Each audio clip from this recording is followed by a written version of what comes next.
Hey guys welcome back. இந்த வீடியோவில் react app எப்படி கிரியேட் பண்ணுறது அப்படின்றது தான் பார்க்க போகிறோம். வீடியோக்குள்ளே போகிறதுக்கு முன்னாடி நம்ம சேனல் இப்போ தான் பார்க்குறீங்க அப்படின்னா மறக்காமல் சப்ஸ்கிரைப் பண்ணிக்கோங்க. அப்படியே பக்கத்தில் உள்ள பெல் ஐக்கனையும் கிளிக் பண்ணிக்கோங்க. வாங்க வீடியோக்குள்ளே போகலாம். ஃபர்ஸ்ட் ரியாக்ட் ஆப் கிரியேட் பண்ணுறதுக்கு முன்னாடி நம்ம சிஸ்டமில் Node.js இருக்கா அப்படின்னு நம்ம செக் பண்ணிக்கணும். அதுக்கு நீங்கள் கமெண்ட் ப்ராம்ப்ட் ஓப்பன் பண்ணி node-v அப்படின்னு போட்டுட்டு என்ட்ரு பண்ணிங்கன்னா நீங்கள் நோட் இன்ஸ்டால் பண்ணியிருந்தா அதோட வெர்ஷன் வந்துடும்.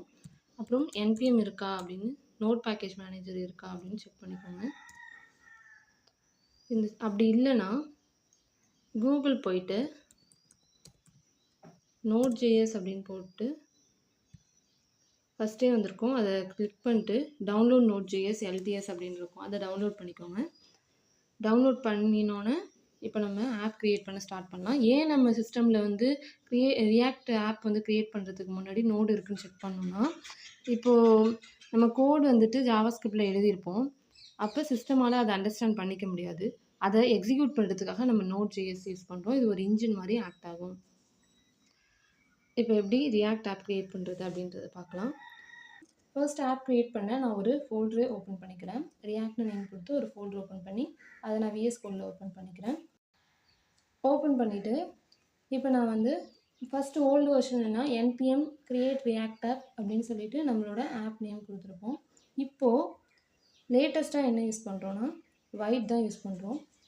npm create white at latest அப்படின்னு போட்டு நம்மளோட ஆப் நேம் கொடுத்துக்கிறோம். நான் ரியாக்ட் ஆப் அப்படின்னு கொடுத்துக்கிறேன். ஏன் நம்ம வந்து வைட் யூஸ் பண்ணுறோம் அப்படின்னா நம்மளோட ஆப் வந்துட்டு ஜஸ்ட் ஒரு மில்லி செகண்ட்ஸ்லேயே வந்து ஸ்டார்ட் பண்ணிடும். பெர்ஃபார்மன்ஸும் ஃபாஸ்ட்டாக இருக்கும். அதனால தான் நம்ம வந்து வைட் யூஸ் பண்ணுறோம். இப்போ ஓல்டு வெர்ஷன் நம்ம வந்து யூஸ் பண்ணலாம், அதனால யூஸ் பண்ணுறதுனால ஒன்றும் இல்லை.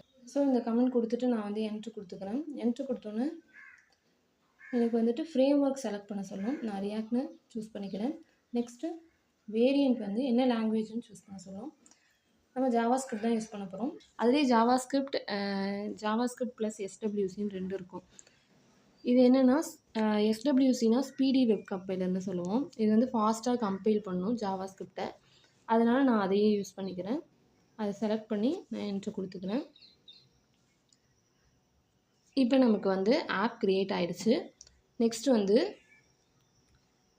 என்னோடய ஆப்போட பாத்துக்கு போய்க்கிறேன். npm இன்ஸ்டால்னு கொடுத்து டிபெண்டன்சிஸ் இன்ஸ்டால் பண்ணிக்கிறேன். இன்ஸ்டால் பண்ணோன்னே நெக்ஸ்ட்டு வந்து npm run dev அப்படின்னு கொடுத்து என்னோடய ஆப்பை ஸ்டார்ட் பண்ணிக்கிறேன். இங்கே கீழே நமக்கு வந்து லிங்க் வந்திருக்கும். அதே லிங்க்கில் தான் நம்மளோட ப்ரௌசரில் வந்து ஓப்பன் ஆகியிருக்கும். ஓப்பன் பண்ணோன்னே எனக்கு ஃபர்ஸ்ட் வந்து UI வந்து இப்படி தான் டிஸ்பிளே ஆகும். ஸோ இந்த வீடியோவில் ரியாக்ட் ஆப் எப்படி க்ரியேட் பண்ணுறது அப்படின்றத பார்த்துக்கிட்டோம்.